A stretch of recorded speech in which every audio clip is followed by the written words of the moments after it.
Ladies and gentlemen, hey, hi, how you doing? Welcome back to the channel. Thank you so much for stopping by. We finally got some good news for the future of Call of Duty. At least as of right now, it seems like it's good news. Who knows what it's going to be like in actual execution if these new leaks and rumors come to fruition here in the future. But when it comes to Call of Duty 2026 and Infinity Ward's next title, we've already seen a handful of leaks and rumors surface. We've covered some of them in some previous videos. It's supposedly going to be Modern Warfare 4, right? If you want to go and check out that video, it's up on the channel. But one specific element that's been leaked for it for some time is in fact the return of DMZ, a mode that quite frankly I don't feel like got enough time to, be in the spotlight. Infinity Ward abandoned it pretty quickly with Modern Warfare 2, and of course just a year later as we shifted into Modern Warfare 3, we were playing Modern Warfare Zombies instead. But looking to COD 2026, DMZ is supposedly going to be returning, and with it we now have some brand new details on what to expect here. So this information is stemming from the Ghost of Hope, known insider leaker in the COD community, has a very credible track record with the information that he's posted previously. But here's what he ends up saying about DMZ's future here. What I'm hearing so far about the current plans for DMZ with Modern Warfare 4, essentially COD 2026. It's going to have its own map or maps, so multiple potentially, and a dedicated forked version of Warzone's engine. As we know, at least as of right now, all future COD titles are still being worked on under the same engine. That's been the case since Modern Warfare 2022. Modern Warfare 3 was built on it, Black Ops 6 was built on it, presumably COD 2025 is going to be built on it. COD 2026 is a bit of a weird case because typically when we do see new engine updates, that does happen with Infinity Ward's titles. So it's certainly possible 2026 features a newly updated version of the engine, or perhaps it's just again modified like it is year over year to fit the current COD. Either way, it's going to be running off of a similar engine to that of Warzone and presumably the main game as well at the time. So that in and of itself should be good. And that also could in theory set it up for multi-year support this time, rather than it being a very quick one and done type mode like what we saw with Modern Warfare 2. Hope also says it's going to share a map set with Ground War instead of Battle Royale. So obviously going back to DMZ, it was played on Al Mazrah just like Warzone was. So while yes, the two modes were different, Battle Royale being its own thing and DMZ being its own thing, all being played on Al Mazrah meant that, ultimately the game still flowed very similar across each mode, just with different narratives, different directions, right? In DMZ, you're going to this POI because you need to extract a piece of loot, or it's a high PvP area, whereas in Warzone you're going to this area because that's the hot drop, or that's where your favorite loot stuff is. There's a bunch of chests or whatever, right? The buy station's convenient, whatever the case is, right? So that does, I think, sort of limit the potential of each mode when it is a shared map across the board. It's sort of been a thing for some time though, with Warzone always tying into the other modes or game in some capacity with the map, but instead it'll be based around Ground War. There is some follow-up information on that though, because what you might be thinking is, wait, Ground War maps, they're big, but they're not Battle Royale sized big. Does that mean we're gonna play DMZ on some pretty small maps by comparison? More on that in just a moment.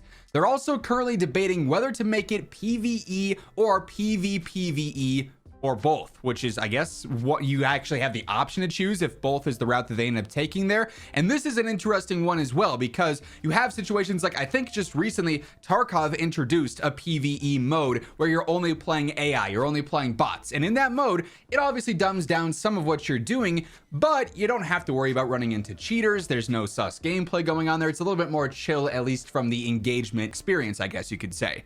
PvPvE introduces that sort of chaos, if you will. DMZ was this. There were bots on the map, there were also real players, and ultimately DMZ really started to feature more gunfights and more players who were just simply looking to run into other real players and fight them and have that PvP engagement rather than paying attention much to the bots. They existed in the background, and if you run into them, it's okay, we'll take these out real quick, doesn't do much for us.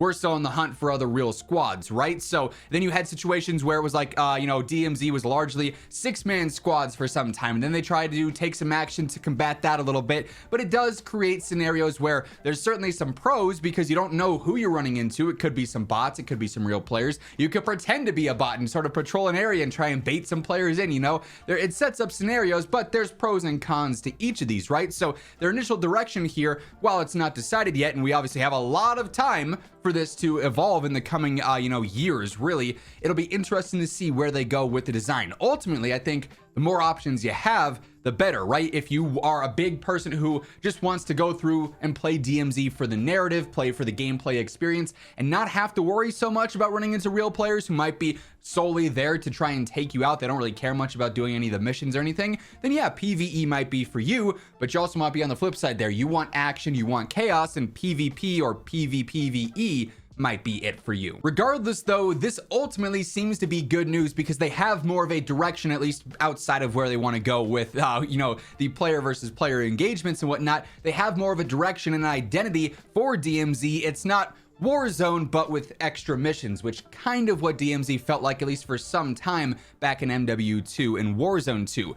Hope kind of agrees with this. He ends up quoting it and says, "The biggest thing to take away from this is that they're very much not repeating Modern Warfare 2's mistakes and are separating Warzone and DMZ for both communities' sake," which I think inherently is a W, because you're gonna have your diehard Warzone fans, you're gonna have your diehard DMZ fans. If the modes are way too connected, you're not really catering to either of those. And if you do try and cater to one versus the other, it might negatively impact the other. So them just being their own fleshed out things, Warzone is here, DMZ is here, is a fantastic way to approach it, I think, across the board. I think inherently, as mentioned, that's good news. And the fact that we're already seeing some insider information on this as well definitely also feeds into the narrative of it having ample time to be tested, be developed, and be polished. Ideally, technically DMZ is still in a beta. It launched back in MW2 and Warzone 2 as a beta, and it never left that stage. So who knows how DMZ is going to launch in COD 2026, either as a beta or as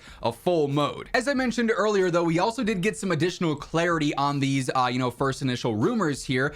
Forward Leaks, another leaker or data miner or former leaker in the community, ended up asking, would it be on ground war maps the size of Warzone maps, or am I missing something here? Because ground war maps, with how small they are, would lead to significantly less in terms of gameplay, which is kind of my initial reaction. It's like, okay, ground war maps are big in comparison to 6v6 maps, but ground war maps are not very big in comparison to a full-on battle royale map. So what's the deal here? And Hope says ground war maps would be pulled from the DMZ maps rather than being pulled from the Warzone maps. So obviously what we've seen a lot when we've had ground war in Call of Duty, for instance, in Modern Warfare 3, Urzikstan has Orlov military base. That then turns into a ground war map. It has other elements dating back to Verdansk. So many of the ground war maps came from Verdansk, whether it was Quarry or downtown or farmland or whatever else, right? That's so often been the case. And I think this does connect DMZ with the actual, main premium title a little bit more than it's just an add-on to Warzone as well. If DMZ and Battle Royale then instead are what are,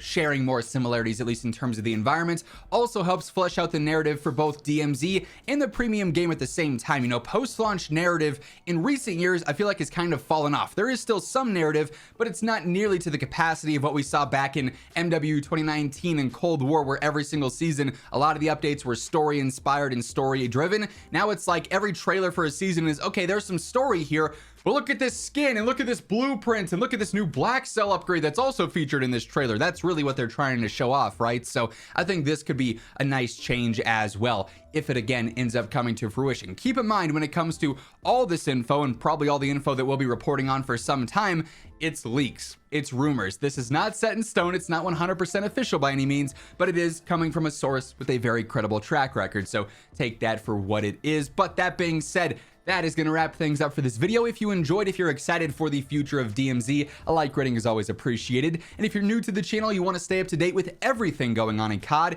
on a daily basis, feel free to hit that subscribe button and turn on your post notifications on your way out. But once again, thank you so much for tuning in. And until next time, take it easy, have an awesome rest of your day, and I'll catch you later.